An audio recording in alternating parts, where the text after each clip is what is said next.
High alert पर Iran है, पूरी तरह से अलर्ट पर।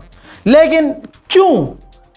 इसमें कोई छुपी हुई बात नहीं है। 2 करोड़ लोगों के तेहरान में होने की संभावना है और यह मौका है सुनहरा इजराइल की नजरों में। इजराइल के साथी उसको प्रोवोक कर रहे हैं। पिछली रिपोर्ट में आपको दिखा और बता चुका हूं कि अमेरिकी पत्रकार तक ईरान पर खामनाई के फ्यूनरल पर, जहां सारी दुनिया की डेलीगेशन है, हमला करने के लिए कहा जा रहा है। यह मानसिकता आतंकी है कि नहीं, यह अपने में सवाल है। अपने आप से, अपने ज़मीर से पूछिएगा। दूसरी तरफ एक बड़ा अपडेट बता दूं कि जब ईरान के डेलीगेशन पाकिस्तान पहली बार जब बातचीत के लिए गई थी तो डर था कि इजराइल हमला करेगा। उसी के दौरान, उसी के बीच आपने सुना होगा कि ईरान पर हमला हो सकता है। यह आज की बात नहीं है, यह पहले की बात है। खुलासा खुद अमेरिका ने किया है। यह रही न्यूयॉर्क टाइम्स की रिपोर्ट। भाई, डोनाल्ड ट्रंप की सरकार ने खुद मोदी के फादरलैंड की जानकारी ईरान की डेलीगेशन को अरब देशों के द्वारा दी थी कि देखिए, आप पर इजराइल हमला कर सकता है। अरागची को, ईरान के पार्लियामेंट स्पीकर को कत्ल कर सकता है, तो संभल के रहिएगा। यह बात अमेरिका ने खुद अरब देशों के जरिए ईरान की डेलीगेशन तक पहुंचाई थी। उसके बाद ईरान के विदेश मंत्री का अब बयान आया है जिसमें ईरान के अरागची साफ कह रहे हैं। पत्रकार पूछता है कि आपको पता था कि आपको इजराइल कत्ल कर सकता है? उन्होंने कहा, हमें मालूम था, हमें बता दिया गया था, लेकिन वो भूल गए कि हम ईरानी हैं। हमारे टॉप लीडर अभी से नहीं, सालों साल इसी तरह से कत्ल किए गए, शहीद किए गए, लेकिन हम ईरानी हैं, डरने वाले नहीं हैं। हम मौत से नहीं डरते, हमारी दरसगाह करबला है। हजरात, ये हौसले शायद कहीं और ना दिखें।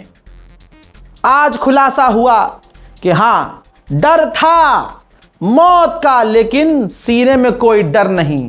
खतरा था कि ईरान की डेलीगेशन पर हमला कर सकता है इजराइल, लेकिन ईरान डरा नहीं। आज इस वक्त जब करोड़ों लोग ईरान के सुप्रीम लीडर आयतुल्लाह शहीद सैयद अली खामनाई के जनाजे में हैं, तो रेड अलर्ट पर इस वक्त पूरी तरह से ईरान है। ईरान के अंदर कई सारी सिक्योरिटी फोर्सेस एक्टिव हैं। यहां तक कि इराक की फौज भी ईरान की सुरक्षा में लगी हुई है। इसी के साथ अब आगे बढ़ते हुए बता दूं, ईरान के आर्म फोर्स लीडर्स जिनको कत्ल करने का ख्वाब इजराइल देखता है, ईरान के सुप्रीम लीडर को खराज अकीदत आपकी स्क्रीन पर देखिए कौन पेश कर रहा है। IRGC की ये वो तमाम कमांडर्स हैं, इन चेहरों को पहचान लीजिए, जिनको इजराइल दिनों जान से कत्ल करने की ख्वाहिश रखता है।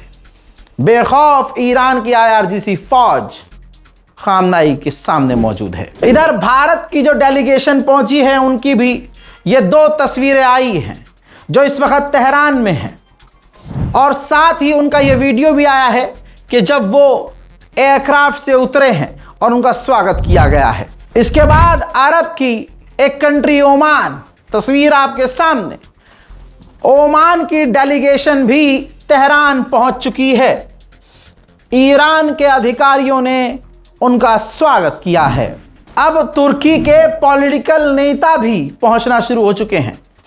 तुर्की के वाइस प्रेसिडेंट, तस्वीर आपके सामने है, तुर्की के वाइस प्रेसिडेंट खुद पहुंचे हैं। ईरान के राष्ट्रपति पेजेश्कियान से मुलाकात हुई है और ईरान के विदेश मंत्री से भी मुलाकात हुई है। अब अगली तस्वीर देख लीजिए, ताजिकिस्तान के प्रेसिडेंट भी, जी हां, ताजिकिस्तान के प्रेसिडेंट भी पहुंच चुके हैं। रिसीव किया है उनको ईरान के राष्ट्रपति ने। तालिबान के विदेश मंत्री को मैंने दिखा दिया था कि वो ईरान पहुंचे हुए हैं। उनके बाद अब ये तस्वीर देखिए, ईरान के अंदर सिर्फ तालिबान के विदेश मंत्री नहीं, तालिबान के प्रधानमंत्री और तालिबान की पूरी सरकार मौजूद है।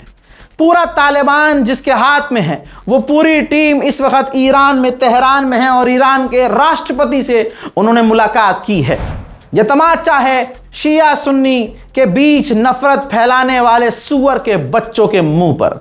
शेयर कीजिएगा। ईरान के राष्ट्रपति ने पोस्ट किया है खामनाई की शहादत पर, कहा कि जो आज़ाद लोग हैं उनके सीनों में आज दुख है, तकलीफ है, लेकिन ये चैप्टर का अंत नहीं है, ये नए दौर की शुरुआत है। फिर से कह रहा हूं, माहौल बनाया जा रहा है कि ईरान के सुप्रीम लीडर के फ्यूनरल पर अटैक कर दिया जाए। सोचिए, जनाजों पर हमला करने वाली मानसिकता कौन है और उनको सपोर्ट करने वाले भारत में कौन है? यह किसी का नहीं है। रिपोर्ट देखिए, बल्कि रिपोर्ट क्या, सीधा पोस्ट देखिए। दानियल हानुका इजराइल का एक फौजी है, ओपनली एक्स पर लिख रहा है कि तो बताइए ईरान के ऊपर खामनाई के फ्यूनरल के दौरान हमला करने को कौन कौन सपोर्ट कर रहा है। अब आप देखिए, कश्मीर के एक शिया मौलाना आगा सैयद, देख लीजिए, एबीपी न्यूज ने कंफर्म किया है, कश्मीरी धर्मगुरु आगा सैयद को खामनाई के अंतिम संस्कार में जाने से रोका गया है। आगा सैयद मूसवी तेहरान के लिए रवाना होने वाले थे। एयरपोर्ट पे जब वो पहुंचे हैं तो उनको जहाज में चढ़ने नहीं दिया गया है। इसकी जानकारी उनके बेटे ने खुद दी है और इनवाइट इनको आगा मूसवी को खुद ईरान ने किया था। सच सुनने, सच समझने और सच जानने के लिए रसाग्राफी हमारे YouTube चैनल से जुड़े रहें। फिलहाल की इस रिपोर्ट में इतना ही। जय हिंद।